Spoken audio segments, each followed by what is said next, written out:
To Your Eternity Season 2 complete recap. Let's get into the business. Fushi has spent 40 years in isolation, battling knockers alone. When he learns of an attack on a village a month's journey away, he prepares to leave but is confronted by Hisame, a 9-year-old girl who is the first reincarnation of Hayase, possessing her same obsessive will. Her left arm houses the knocker that merged with Hayase. Upon arriving at the village, Fushi reunites with a now middle-aged Tonari and another companion, though he doesn't recognize them. Hisame drugs Fushi, but Tonari resists the toxin. Tonari tries to remove the knocker from Hisame's arm and is fatally infected. As her final wish, Fushi shows her all the people he has met and can transform into. After her death, Hisame returns, expressing a desire to have a child with Fushi. They share a night together, though neither understands reproduction. Fushi continues his journey and later meets Hisame's child, who clarifies that she isn't Fushi's. Over time, more reincarnations of Hayase visit Fushi, each female, until a male finally appears. Kahaku, the only male reincarnation, warns Fushi that the Church of Bennett views him as a demon. Fushi joins Kahaku and the Guardians to protect people from knockers.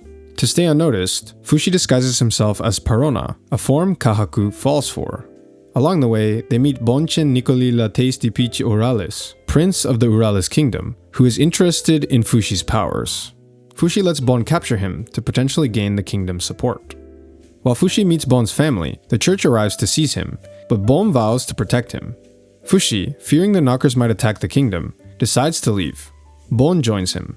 Before departing, Fushi meets Todo, Bon's assistant, who hints at harboring feelings for him.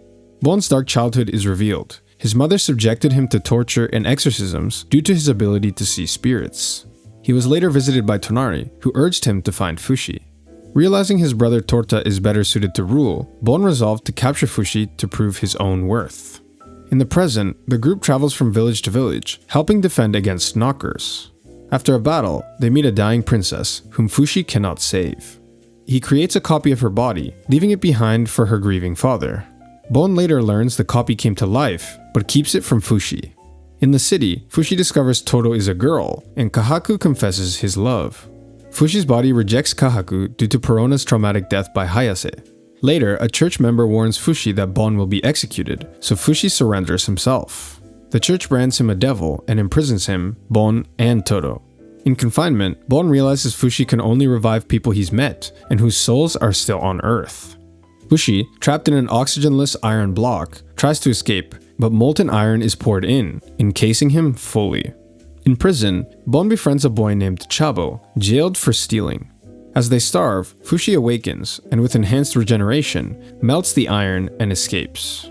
He rescues Todo and Chabo, but Bon chooses to face trial. At his trial, Bon refuses to denounce Fushi as a devil and is sentenced to death. Fushi fakes Bon's execution by putting everyone to sleep and planting a fake body. Back in Urales, Bon assumes a new identity. He also learns Todo was his childhood crush. Kahaku attempts to kill the knocker in his arm, but it communicates, claiming that knockers are souls trying to liberate others from their suffering flesh. The knocker warns of their next target, the church's headquarters. The knockers attack. Citizens, believing their god will protect them, gather in the church. Fushi loses many of his forms trying to shield them. Kahaku's knocker lures him into a marshland where more vessels are taken.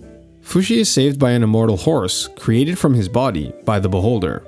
The Beholder teaches him to extend his body across areas to detect knockers. Fushi kills the marshland knocker, but learns it didn't have his stolen forms. A final warning is sent. The knockers will attack the city of Renril in a year. Fushi begins training to expand his consciousness across vast spaces. Kahaku and Bon defend towns from knockers. Bon pleads with Princess Alme of Renril to evacuate, but she refuses to abandon the city. Fushi rescues 2 imprisoned clay pot people. One dies and he names the survivor Echo. With Echo's help, Fushi expands his reach to a 3-kilometer area, capable of teleporting his consciousness and instantly detecting threats. Ready, he sets off for Renril. Fushi learns knockers, like Echo's people, communicate through images.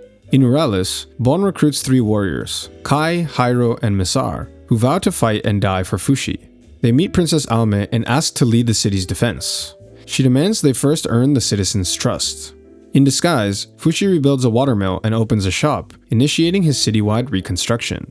Misar, Alme's half-brother, wins her trust by challenging her to a game and invoking an old promise. With her approval, the citizens cooperate and destroy their own houses, allowing Fushi to rebuild them with protective enhancements. Hiro trains with local soldiers and bonds with one named Kamu. Bon recalls his childhood meeting with Mesar, two boys dreaming of becoming kings. With the city slowly transforming, they identify the water channels as vulnerable points and rebuild them. As Fushi connects with more homes, he becomes overwhelmed by the collective emotions of the city. During a festival, he secretly rebuilds the castle walls. When rumors of his presence spread, citizens witness his quiet efforts and begin to believe in him. Alme brings Fushi to her bedridden father, who grants full trust and allows Fushi to rebuild the castle. Bon tricks Fushi into sleeping so he can speak with the Beholder, who reveals Fushi was created as his successor. Kahaku's knocker discusses how they perceive pain and suffering as evil emotions. With preparations complete, the soldiers adapt a knock code to summon Fushi, and he places vessels throughout the city. The knocker's first strike severs March's vessel, and she comes back to life. The battle for Renril begins. Dead knockers poison the water, but Kai counters with chemical compounds and water projectile weapons. The army defends Fushi as he continues expanding his awareness, killing knockers instantly. But eventually, he collapses from exhaustion. While unconscious, countless soldiers and civilians are killed, including Kai, Hiro, and Mesar. Upon waking, Fushi is devastated but determined to avenge them. To stay conscious, Fushi shifts forms continuously. As Mesar, he discovers the power of guns. Ambushed, he is rescued by the resurrected Kai, Hiro, and Mesar, thanks to pre-made bodies Bon secretly revived. With a new strategy, Fushi focuses on battlefield management, while his allies fight and die repeatedly, only to be reborn. Kahaku is then restrained as his knocker causes disruptions.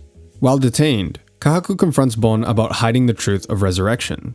Renril's king dies, and Alme learns Mesar is her brother.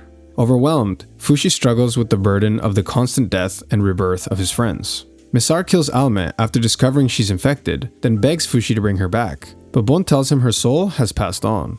Kahaku tries to comfort an exhausted Fushi, but his knocker suddenly attacks and steals Fushi's vessels. March and the horse try to defend Fushi, but fail. Kahaku amputates his arm, forcing the knocker to flee with the vessels. March and Bon find Fushi reduced to an orb. Echo, now host to the knocker, tries to end her life, but fails. Bon sacrifices himself, falling onto the orb and letting Fushi use him as a vessel. Revived in Bon's body, Fushi gains the ability to speak to spirits. He resurrects fallen allies and turns the tide of battle. The knocker in Echo's arm tries to escape, but is stopped by Kahaku and Kai. The knocker returns to Kahaku, who, realizing he and the Guardians have only caused harm to Fushi, leaves broken. With Bon's power, Fushi can now resurrect people he's never met, forming an army from Renril's fallen souls. Overwhelmed, the knockers retreat, ending the war. In the aftermath, the city begins to heal. Fushi spends time with his resurrected friends, revealing Echo has died and expressing his desire to create a peaceful world by spreading his consciousness everywhere, even if it means losing himself completely. March, heartbroken, lashes out, but the Beholder freezes time, allowing Fushi to begin his work. Years pass and Fushi remains dormant, guarded by Gugu and Kamu. Kahaku confronts the Church of Bennett and sacrifices himself, destroying their HQ and returning Fushi's vessels. One by one, Fushi's friends live out their lives and pass away. Eventually, in a modern world, a young Fushi awakens, peace finally achieved.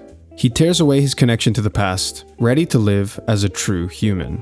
Now that you're all caught up, go and enjoy Season 3. Peace.